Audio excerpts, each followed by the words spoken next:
Info Afrique sur Al24 News et bienvenue à tous. Le ministre sahraoui des Affaires étrangères, Mohamed Sidati, a déclaré que les Nations Unies ont l'obligation de protéger le droit à l'autodétermination du peuple du Sahara occidental et a appelé la communauté internationale à assumer ses responsabilités pour garantir ce droit. Sidati a également souligné que la question sahraoui demeure présente à l'agenda des Nations Unies et que le conflit menace la paix en Afrique.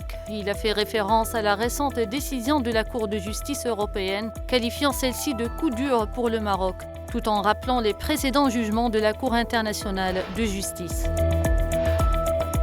Au Maroc, la diffusion par la chaîne marocaine 2M d'une série télévisée mettant en scène une soldate de l'entité sioniste a soulevé un tollé de protestation au sein de la population marocaine opposée à la normalisation avec cette entité et engagée en faveur de la cause palestinienne.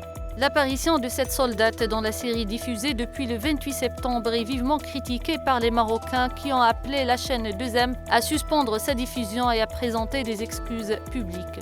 Également indigné, le Front marocain de soutien à la Palestine et de lutte contre la normalisation a appelé à une manifestation devant le siège de la chaîne 2M pour demander l'arrêt de la diffusion de cette série. Au Soudan, au moins 46 civils ont été tués et 44 blessés dans des affrontements entre l'armée soudanaise et les forces de soutien rapide au cours des dernières 48 heures dans les États de Khartoum et El Gezira. Mardi, le Bureau des Nations Unies pour la coordination des affaires humanitaires a exprimé sa profonde préoccupation quant à l'impact du conflit en cours au Soudan sur les civils, renouvelant son appel à la cessation des combats et à permettre aux organisations humanitaires d'atteindre les personnes ayant besoin d'assistance.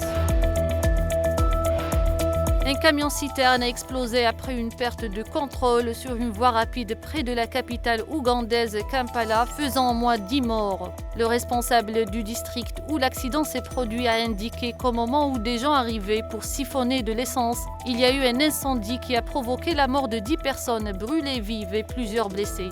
Cet accident survient après un drame similaire qui a eu lieu au Nigeria le 15 octobre et qui a fait plus de 181 morts. C'est la fin de ce point sur l'actualité africaine. Merci de l'avoir suivi.